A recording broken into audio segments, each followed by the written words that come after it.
This book is super depressing, and I figure the sooner we finish it, the sooner I don't have to read it anymore. Hi guys, this is Connie. This is going to be Connie Reads The Dogs of Winter. We are on chapter 26 titled Betrayal. There's a happy, cheery thing for you. Is this the boy to be taken? Watercolored eyes raked over me from behind glass as thick as river ice. The sister clamped her hand on my shoulder, fingers too old to pry open a thin lid dug into my skin through the new shirt, sweater, and coat. Yes, she said. He says he has no family. From the looks of him, he's been on the streets a long time. I squirmed under the iron grip of the sister. What do you mean, taken? The sister ignored me. She and the gray woman, the woman with the fist of God, passed words back and forth over my head. Homeless, filthy, wild. I squirmed and passed questions up to them. Why? Where? But once again, I had become invisible. The sister shoved me into the folds of the greasy gray coat. The orphanage is the best place for him. Orphanage? The word shot through my heart and down to my legs. It gathered like a great coil in my stomach and sprung loose with the word, no! I wrenched away from the gray woman and the sister and stumbled headlong into the street. Grab him, the gray woman barked. Hands I had not seen reached down and pulled me to my feet. I screamed and kicked and cried, no! No! The hands clutched and pinned and finally slapped me to the ground. A million stars exploded in front of my eyes. Don't hurt him, the sister called from the doorway. He's not a criminal. The fist of God wrenched me to my feet and shook me. He needs to learn. I howled in pain. Something sailed through the air over my shoulder. Teeth clamped down on the fist of God. The gray woman shrieked. Smoke knocked her to the ground. Lucky and Rip growled and snapped at the man with the hands I had not seen. Get this mad dog off of me! Or off me, the gray woman cried. Smoke, I called. Let's go! With a final snap and snarl, Smoke and Rip and Lucky ran with me down Petrovsky Boulevard, away from the Sister of Mercy and the Fist of God, the long arms of my coat sleeves flapping like wings. We ran until we could no longer hear the words, Get him! Come back! Chasing us down the street. We skittered to a stop near the entrance to the world beneath the earth. Here we would be safe and warm and away from the Sister of Mercy and the Fist of God and the word orphanage. Perhaps Vadim had found food to share. Just let me get a little bit to eat, and then we'll get Vadim to help us find some more food, I said to the dogs as we turned to the street corner. I know the puppies are. I stopped dead in my tracks. Running toward us, eyes huge with fright and desperation, were Little Mother and Grandmother. Little Mother jumped against my legs, nearly knocking me to the ground, crying piteously. Grandmother panted and moaned. What? I asked. What is it? Where are the puppies? Little Mother tugged at the bottom of my too big coat, pulling me toward the opening that led to the underground. I scrambled behind her into the dark underworld. Candlelight flickered off the grimy walls and the network of pipes. Little Mother led me over to the corner where she and the puppies stayed with Grandmother. The nest of rags and newspapers was empty. They have to be here, I said. I looked behind every crate, under blankets and rugs, beneath heaps of trash the children had piled against the walls. Nothing. No puppies. I shook the boy, breathing in and out of a brown paper bag. Where are the puppies?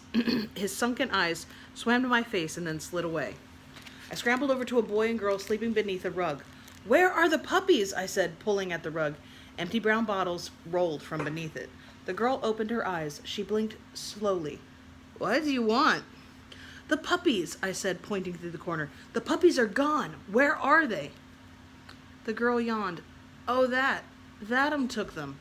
He what? You heard me. He took them. She pulled the rug up to her ears. I yanked the rug down. Why? Why? Where did he take them? The girl slapped my hand away.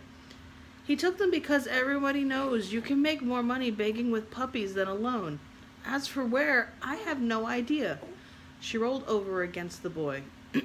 I buried my head in my hands. No, I moaned. Little Mother licked my fingers. Vadim said he might try to sell the puppies, the girl said from beneath the rug. My head snapped up. What? Sure, she said, her voice slipping away into dreams. That would bring good money. I ran. The dogs and I ran up and down streets, darting in and out of traffic across the still frozen plazas. We checked the doorways and heat grates I knew Vadim favored. We ran and ran until the snot and tears were frozen parts of my face. We ran until grandmother could run no more. I slumped against a crumbling brick building. The light was already fading from the day. The dogs formed a half moon around me, waiting for answers. I beat my fists against my head. Stupid, stupid, pathetic little boy. How could I have been so stupid? Grandmother leaned against my leg and sighed. I looked into the eyes of the dogs and finally locked my gaze with Smoke. Where, I said, where would Vadim take them? I swam in the warm amber of Smoke's eyes, the flecks of gold and the flecks of night.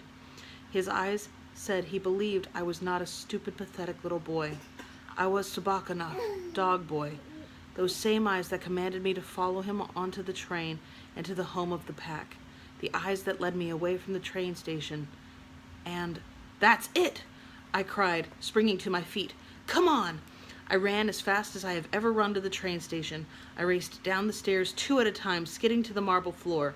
Rip, little mother, and grandmother streaming behind me, and Smoke and Lucky ahead, weaving in and out of coats and legs and boots and arms and bags and eyes that did not see us. Smoke stopped. Lucky skidded into Smoke. Smoke cocked his head to one side. I stopped and tried my best to hear above the crowds coming and going and the sigh and whistle and hum of trains. And then I heard it, a young boy's voice farther down the long hallway calling, "Puppies! Puppies for sale!" I ran and pushed my way through the crowds until we found Vadim. There he was, sitting at the feet of the statue, the puppies sleeping in his lap. Little mother yelped with joy and began sniffing her puppies all over. "What do you think you're doing?" I screamed. Vadim shrugged and scratched at a sore by his mouth. "I just thought I'd get a little more money, and besides, they're better off in someone's home than starving on the streets with you." I snatched the puppies from his lap. They whimpered in my arms. "They need to be with their mother," I snapped. "They need her." Vadim sprang to his feet. He pushed his face close to mine and growled, "What good do mothers do, dog boy? Tell me that." His face was red and pitted with pain. "Do you see our mothers here?" he demanded. "Do you see anyone here taking care of us?" I wrapped the puppies under my coat. "I thought you were my friend." "We can't afford to have friends out here on the streets, you stupid little kid," he said. "We can only look after ourselves." He shoved me backward. Smoke and Lucky stepped toward him and growled. Vadim threw up his hands. "You're crazy," he said. "You with these dogs." He pushed through the crowds of people, away from us. Then he stopped and shouted, "You'll never make it, Sabakanak. The winter will get you, or the gangs, or the militizia, or the militiae. The militiae." I don't know how to say this. I'm so sorry for butchering this language. I profoundly apologize. "The militia. Or the militia. But you won't make it." And then he was gone, lost amid a forest of legs. I slumped to the floor and took the puppies from my coat. The dogs hovered around us, sniffing and nuzzling and licking. I leaned my head back against the cold wall, the lights dripping like ice shone above us, each grand cluster marching in a straight line down the long hallway of the train station. I closed my eyes against the brightness. And that is chapter 26. Be careful with that and enjoy, please and thank you. I will see you for another chapter.